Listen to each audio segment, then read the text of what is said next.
이명박 정부 최고 실세로 군림했던 신익의 좌장 이재호.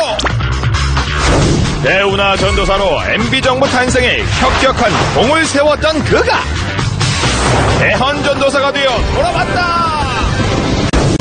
박근혜 후보의 4년 중임제는 장기 집권에 불과하다면서 분권형 대통령제 공약을 촉구하고 나선 이재호 의원. 연일 박근혜 후보에게 각을 세우며 선대위 참여 요청을 거부하고 있는 그의 진짜 속마음은 무엇일까? 대선까지 이제 남은 시간은 35일. 킹메이커 이재호는 과연 박근혜와 한 지붕 한 가족이 될 수 있을 것인가?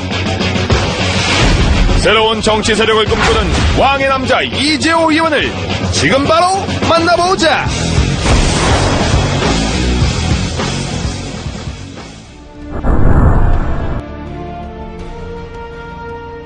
지금 대선 전국의 그 큰 국가적 이슈, 이게 없지 않습니까? 네. 이제 이명박 정부가 끝나면 과거 이제 군사 독재에서 문민정부로 끝나는 한 시기가, 그러니까 김영삼 대통령, 김대중 대통령, 노무현 대통령, 이명박 대통령. 그러면 한 20년이라는 한 이제 시대가 이제 가지 않습니까? 네. 문민화되고 난 다음에 그러면 여기에서부터 새로운 시대를 준비해야 되거든요. 네. 대선 후보들이 중요한 거는 한 시대를 마감하고 다음 시대로 넘어가는 국가적 큰 그림을 어떻게 그릴 것이냐. 네. 그것이 국가와 국민들에게 어떤 영향을 미칠 것이냐. 이 이야기를 해야 되는데 그 이야기에서 제가 몇 년 전부터 다음 시대는 개헌이고 네. 개헌의 방향은 분권이다. 지금까지 우리나라가 권력의 문화가 지배해왔잖아요. 네.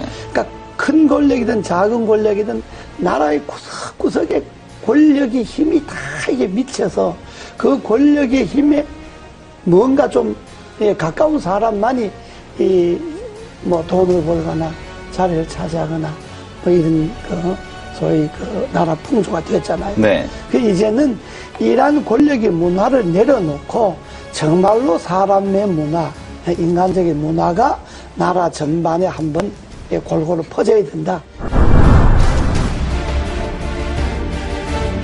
그렇게 하려면 제일 중요한 게 우리나라에서 권력을 제일 많이 갖고 있는 사람이 대통령이잖아요. 네. 그러면 대통령부터 권력을 내려놓는 분권을 하는. 네. 그래서 대통령과 국회가 즉 행정부와 입법부가 분권을 하고 중앙정부가 지방정부가 분권을 하고 또 행정, 입법, 사법 이 3권에 있어서도 다시 한번 시대에 맞게끔 분권을 하는 그런 분권형 개헌이 이 시대 정치개혁의 핵심이다.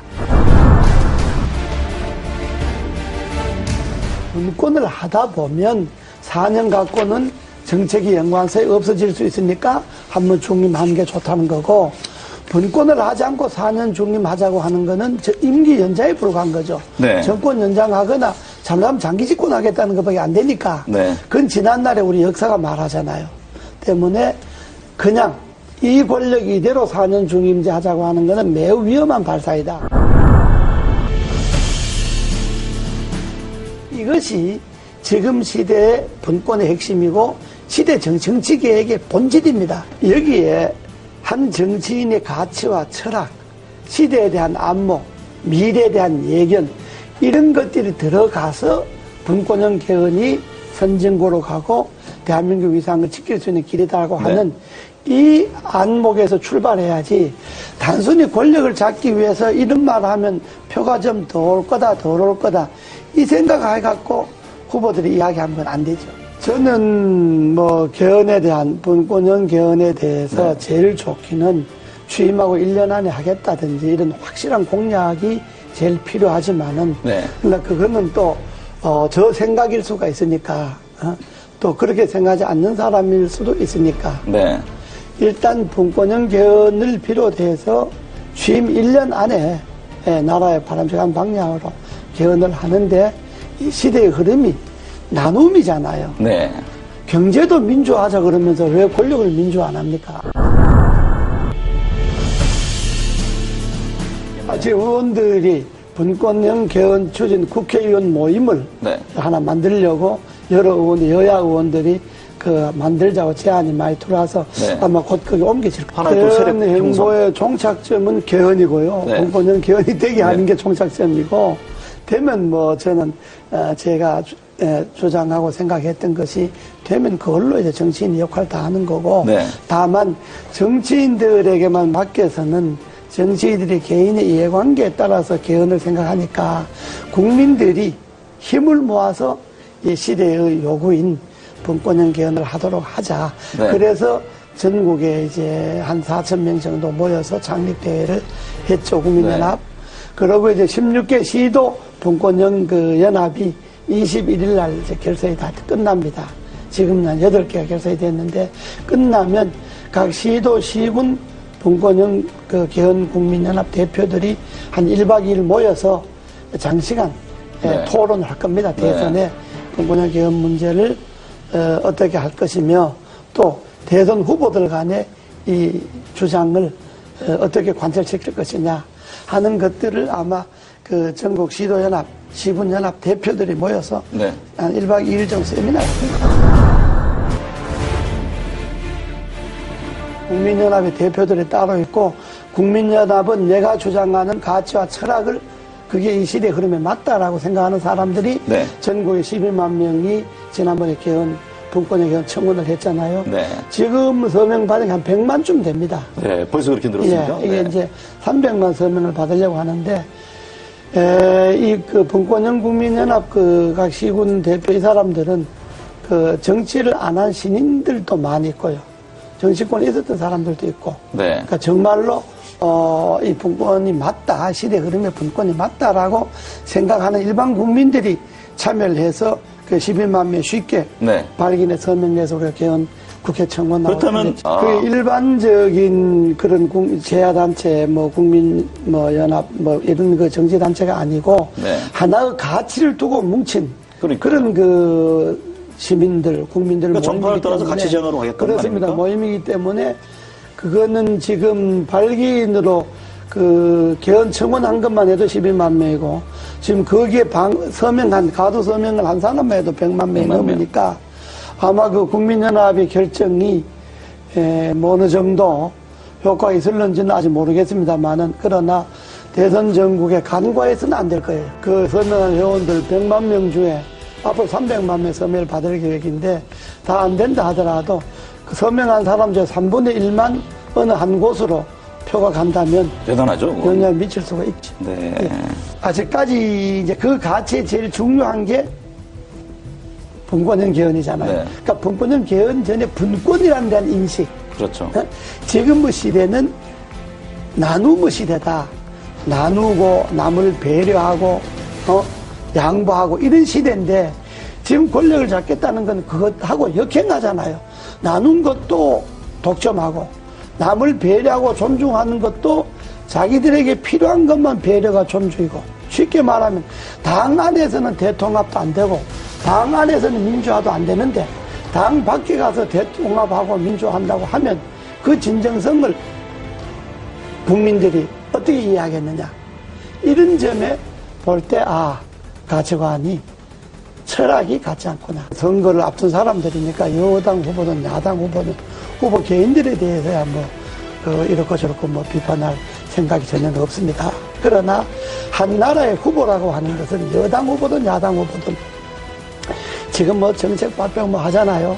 한마디로 그 후보들의 정책 발표주에 공허하게 진정성이 없는 게 검찰 개혁 같은 게 있잖아요. 네.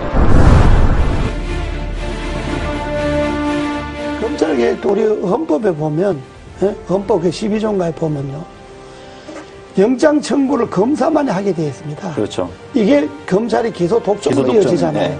이게 전 세계 우리나라밖에 없습니다. 그럼 이 헌법 조항을 그대로 두고 어떻게 검찰 개혁이 가능합니까?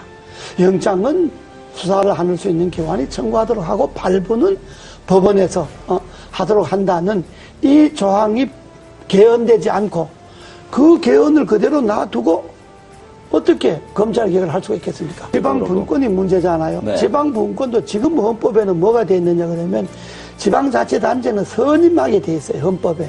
그래서 선출해서 임명한다는 이야기거든요. 선임하게 돼 있으니까 지방분권이 안 되는 거예요. 네.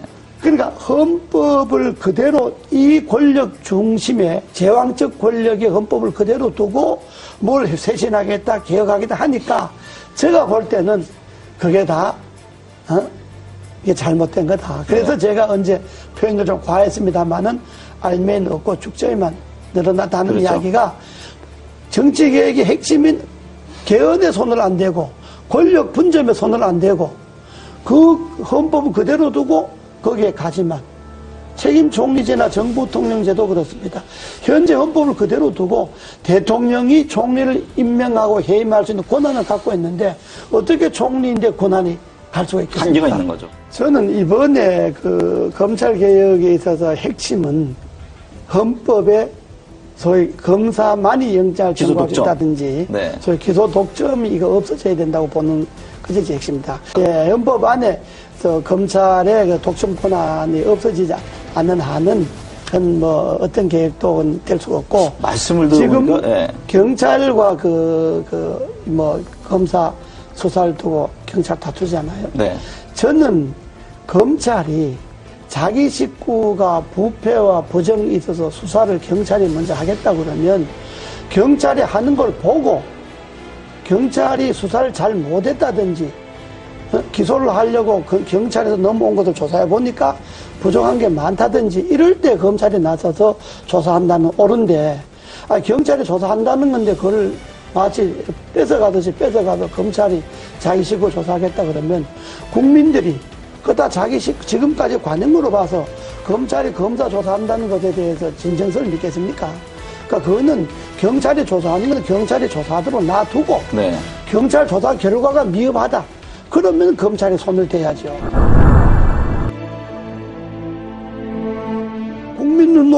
국민이 눈높이에 자기를 맞춰서 정치를 해야 되는데 되게 정치한 사람들 자기 눈높이에 국민을 보고 그렇다면 국민이 동의가 있으면 헌법도 무슨 뭐 국민이 동의가 있어서 개헌한다. 아니 당연히 국민이 뭐 안을 내야 동의를 하든지 반대하든지 하죠. 네. 국민들이 무슨 분권을 하라든지 뭘 하든지 안을 국민들이 냅니까? 정치권에서 이런 안을 내야 그래야 국민들이 동의를 하든지 반대를 하든지 하듯이 안도 안 내놓고 뭘 갖고 국민들이 동의를 합니까? 네. 그것처럼 그런 것이 다 국민들로 볼 때는 진정성이 없는 이야기다 이런 이야기.